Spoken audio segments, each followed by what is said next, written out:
Break के बाद bulletin की शुरुआत करेंगे और बात करेंगे पाकिस्तान की। क्या 24 घंटे में पाकिस्तान खत्म हो जाएगा?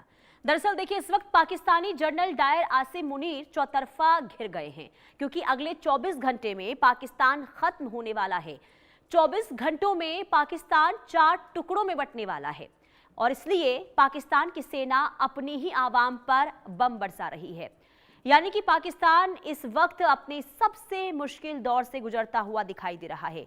एक तरफ बलूचिस्तान में अलगाववादी संगठनों और पाकिस्तानी सेना के बीच संघर्ष तेज हो चुका है, तो दूसरी तरफ पाकिस्तान के कब्जे वाले कश्मीर यानी कि पीओके में राजनीतिक असंतोष खुलकर सामने आ रहा है।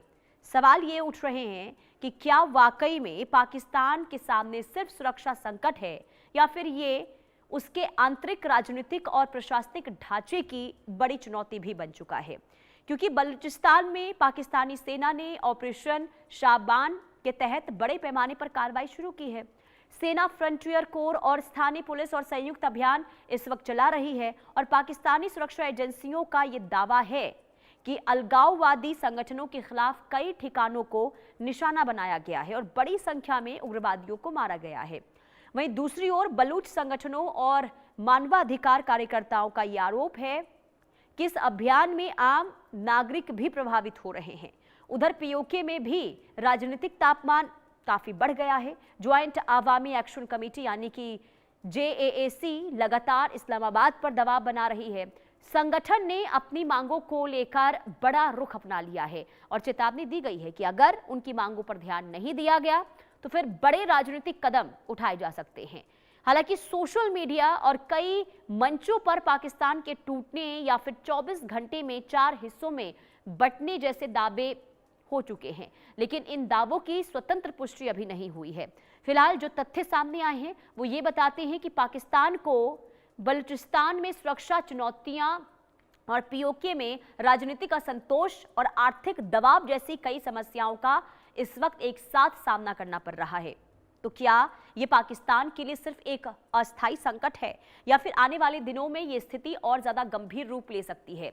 इसी बड़े सवाल पर आज हम विस्तार से चर्चा करेंगे और समझेंगे कि आखिर पाकिस्तान में जो हालात और अलग अलग प्रांतों में जो स्थिति बनी हुई है, आखिर ये भविष्य के लिए कितना बड़ा संकेत पाकिस्तान के लिए मानी जा रही है। क्या वाकई में 24 घंटे के अंदर पाकिस्तान में सब कुछ बदलने वाला है? क्या वाकई में पाकिस्तान के अंदर टूट देखने को मिलने वाली है? क्योंकि पीओके के साथ बलूचिस्तान और अलग अलग इस वक्त प्रांतों में जो विद्रोह की लहर दिखाई दे रही है वो पाकिस्तान की मौजूदा हालात को बताती है कि बदहाल स्थिति इस वक्त पाकिस्तान की है। हमारे साथ मेहमान जुड़ चुके हैं मेजर जनरल अनुज माथुर, डिफेंस एक्सपर्ट के तौर पर। बहुत स्वागत है सर आपका इंडिया न्यूज़ पर। सबसे पहला तो सर यही सवाल मेरा होगा कि ये जो पाकिस्तान के अंदर एक के बाद एक टूट देखने को मिल रही है, आप इसका आकलन कैसे कर पा रहे हैं? क्या वाकई में पाकिस्तान की जो स्थिति है वो बदहाल है या फिर ये कह सकते हैं कि क्या उल्टी गिनती पाकिस्तान की शुरू हो चुकी है? देखिए, बिल्कुल निश्चित रूप से सृष्टि पाकिस्तान की स्थिति बदहाल है और इस बदहाल स्थिति के लिए वो तमाम जो जो पाकिस्तान की सेना के समर्थक रहे हैं वो लोग जिम्मेवार हैं। पाकिस्तान की सेना ने सिवाय अपना अपना काम करने के कोई और काम करके नहीं दिया है।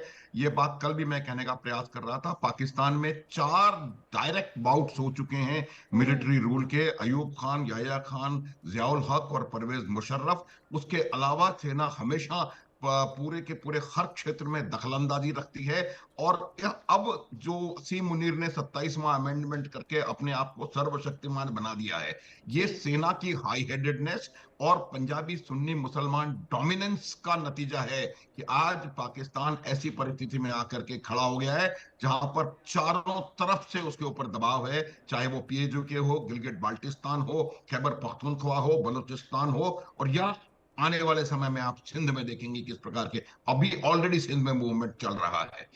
उसकी वजह सिर्फ एक है कि वो हम पाकिस्तान ने अपने पाकिस्तानी सैनिकों, सेना के अधिकारियों को छूट खुली दी कि वो पाकिस्तान का पूरा भविष्य निर्धारित करें और पाकिस्तान के साथ जो करना चाह सकते हैं वो करें। अब मैं आपको एक छोटा सा उदाहरण देता हूं, फिर मैं बलूचिस्तान की बात उदाहरण की। देखिए, क्वेटा जो कि बलूचिस्तान की राजधानी है, वहां पर 250 लोगों ने 250 लोगों ने एक पुलिस के पोस्ट को घेराव किया, घंटों 5 घंटे वहां पर गोलीबारी चलती रही, कोई मदद नहीं आई। ये पाकिस्तान की सेना जो अपने आप को वर्ल्ड की बेस्ट सेना बताने का प्रयास करती है, कोई मदद नहीं, कोई उनके पास कोई खबर लेने वाला नहीं। उनका वहां पर कोर का हेडक्वार्टर है, इतनी जबरदस्त मौजूदगी है पाकिस्तानी सेना की वहां पर, इतनी देर में तो पाकिस्तान किसी भी कोने से। उसके बाद जब उस पुलिस के लोगों के हथियार और गोला बारूद खत्म हो गया, तो उसमें से उन्होंने 9 को वहीं खत्म कर दिया, 21 को बांध के ले गए। अब जो खबर है उस 21 में से उन्होंने 18 को और खत्म कर दिया है। आप ये देखो कि जो आज की परिस्थिति बलूचिस्तान की है वो ये है, और उसकी वजह सिर्फ और सिर्फ ये अनप्रोफेशनल इनकम्पिटेंट आर्म्ड फोर्स है।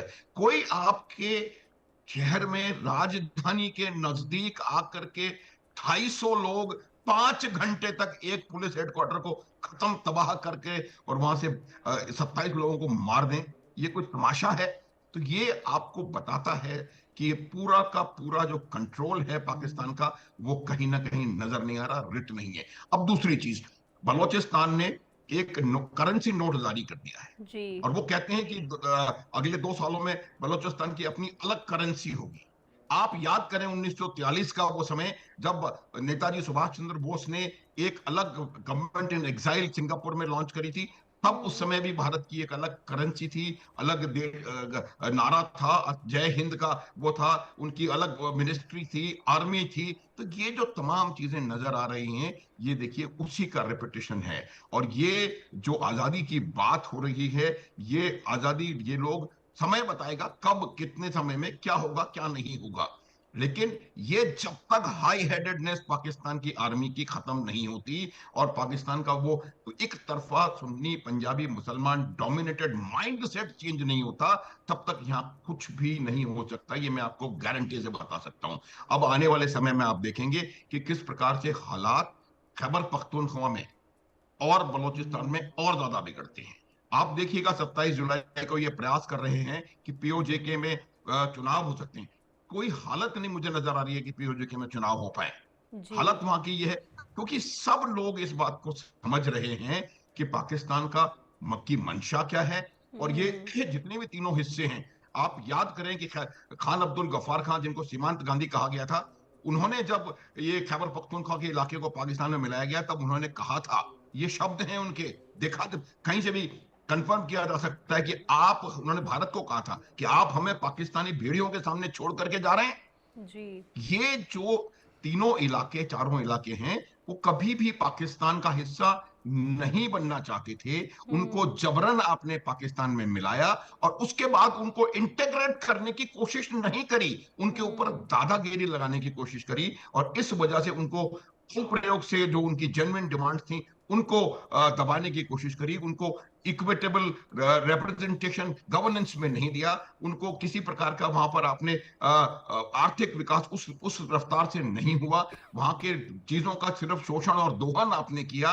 तो ऐसे हालात में आप बताएं कि पहले से ही अनविलिंग तबका है और उस अनविलिंग तबके को आपने बल प्रयोग से दबाने का प्रयास किया। इस प्रकार से आक्रोश को दबाने से आप कोई चीज खत्म नहीं कर सकते सृष्टि। तो मेरा यह मानना है कि पाकिस्तान ने स्वयं अपने लिए यह परिस्थिति क्रिएट करी है। लेकिन उसी सांस में मैं एक बात और कहता हूं कि जब भी पाकिस्तान में इस प्रकार की सिचुएशंस क्रिएट होती हैं, तो वो सीधा कोई ना कोई ऐसा स्टेप लेता है जिससे कि आपको मैं बता सकता हूं कि और ज्यादा हालात खराब हुए तो आप देखेंगे कि या तो अफगानिस्तान पे हमला करेगा या हिंदुस्तान पे हमला करेगा। 1971 में भी पाकिस्तान ने जिस प्रकार से बंगाल को दबाया, जब बांग्लादेश में हालात हाथ से बाहर निकले तो 3 दिसंबर को पाकिस्तान ने भारत पर हमला कर दिया। लेकिन उसका अंजाम आपने देख लिया, आज बांग्लादेश अलग देश है। लेकिन मेरा यह मानना है कि पाकिस्तान को अभी भी संभलने की जरूरत है। उनकी उनकी भी सियासतदानों से आवाजें आनी शुरू हो गई हैं। कल एक पार्लियामेंटेरियन ने कहा है जी। कि असीम मुनीर को कि भैया अगर आपको सियासत करनी है तो ये सितारे जो अपने कंधे पर लगाए हुए हैं उनको हटाओ, फिर आप सियासत करो। तो ये जो आक्रोश है जो निकल करके सामने आ रहा है पाकिस्तान की सेना के खिलाफ, ये भी उनको बहुत ज्यादा तकलीफ देने वाला है आने वाले समय में। और पाकिस्तान की हाल, और उसके बाद हालात घर की इतनी खराब है और आप अमेरिका और ईरान में सुलह सुलह कराने के लिए घूम रहे हैं, जब आपके घर के हालात हाथ से बाहर निकलते जा रहे हैं, आप पूरी दुनिया में दंदनाते फिर रहे हैं। तो मेरा ये मानना है कि पाकिस्तान का सोच, पाकिस्तान का काम करने का तरीका और पाकिस्तान की सरकार की सारी नीतियां पूरी और सर तरह ऐसे से मेरा फेल सवाल रही ये हैं। होगा कि जो आज ये स्थिति देखने को मिल रही है पाकिस्तान के अंदर, क्योंकि देखिए कश्मीर के मुद्दे पर कश्मीर के लोगों के अधिकारों की बात तो अब पाकिस्तान जरूर करता है, लेकिन अपने घर के अंदर जो स्थिति है, लोग वहां पर त्राहिमाम कर रहे हैं, खाने पीने की चीजों को लेकर महंगाई वहां पर चरम पर पहुंच गई है, इसे लेकर तो कभी पाकिस्तान इंटरनेशनल मंचों पर बात करता हुआ नजर नहीं आता। लेकिन दूसरे देशों में क्या चल रहा है, जैसा आपने कहा कि मध्यस्थ करवाने की कोशिश ये कर रहा है, आखिर पाकिस्तान की सरकार और सेना की नजर उस पर क्यों नहीं जाती है? और ये माना जाए कि सब कुछ देखने के बावजूद भी आंखें बंद कर कर सरकार और वहां की सेना बैठी हुई है। देखिए, मैं आपको एक बात बताऊं कि जब आप एक डिल्यूजन में रहते हैं, डिल्यूजन में पुनीता, डिल्यूजन क्या जी होता है सर।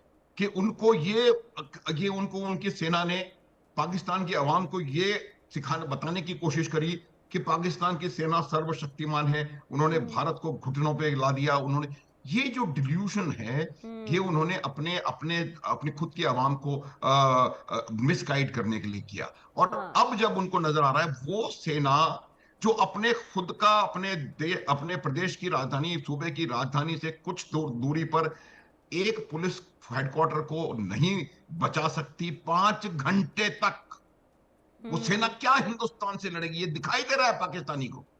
तो ये पाकिस्तान के लोगों को अब ये इस बात का एहसास होना शुरू हो गया है कि पाकिस्तान की सेना ने उनको लगातार, आप देखिए, पाकिस्तान जो 1960 के दशक में पाकिस्तान की अर्थव्यवस्था भारत की अर्थव्यवस्था से बेहतर थी। पाकिस्तान की करेंसी भारत की करेंसी से ज्यादा शक्तिशाली थी। फिर ऐसा क्या हुआ आने वाले 10-12 सालों में कि आज पाकिस्तान की अर्थव्यवस्था 50 में 100 में नंबर पे और भारत दुनिया की तीसरी सबसे बड़ी अर्थव्यवस्था बनने की तैयारी कर रहा है? उसकी जी। वजह यही रही कि सेना, जिसका अपना अलग काम होता है देश की रक्षा करना, उस सेना ने पूरे पाकिस्तान पर कंट्रोल करने का प्रयास किया। और वही जो जो भी पैसा उनके पास आ रहा था, उस पैसे को एक तो अपना काम करना और दूसरा उसको प्रयोग में लाना आतंकवाद को बढ़ावा देने में और आतंकवादी संगठनों को खड़ा करने में, ताकि पाकिस्तानी सेना की रेलेवेंस क्या है? पाकिस्तान की सेना की रेलेवेंस है कि भारत हमें ले जाएगा और हमें कश्मीर आजाद कराना है, इसलिए सेना। तो वो हर बार एंटी इंडिया रिटोरिक को श्रिल से श्रिल करने का प्रयास करते हैं और इस वजह से पाकिस्तान सेना अपना रेलेवेंस बनाए रखती है। अब जब वो रेलेवेंस पीओजेके से टूटी, ये जी। मैं बता रहा हूं इतिहास का टर्निंग पॉइंट रहेगा, जहां पर कि पीओजेके के कश्मीरी ने पाकिस्तान के खिलाफ बगावत करी है। वो टर्निंग पॉइंट रहेगा, वो इसलिए टर्निंग पॉइंट रहेगा कि ठीक है। जिस चूर्ण को आप पिछले 70 साल से अपनी आवाम को जी। खिलाते रहे, वो आपके खिलाफ चला गया है। और बिल्कुल। उसकी वजह से तो आने वाले समय में आप देखिएगा, ये पाकिस्तान जरूर कोई ना कोई ऐसी हरकत करेगा जिससे कि नुकसान पूरे क्षेत्र की शांति को हो सकता है और बिल्कुल। पाकिस्तान को तो होगा ही होगा। हाँ। लेकिन ये ठीक है। याद रखने की आवश्यकता है कि हमें सावधान रहना है, क्योंकि बिल्कुल। ये कुछ भी कर सकता है ये पाकिस्तान। ठीक है। बहुत शुक्रिया सर, इंडिया न्यूज के साथ जुड़ने के लिए, महत्वपूर्ण जानकारी देने के लिए। कुल मिलाकर आगे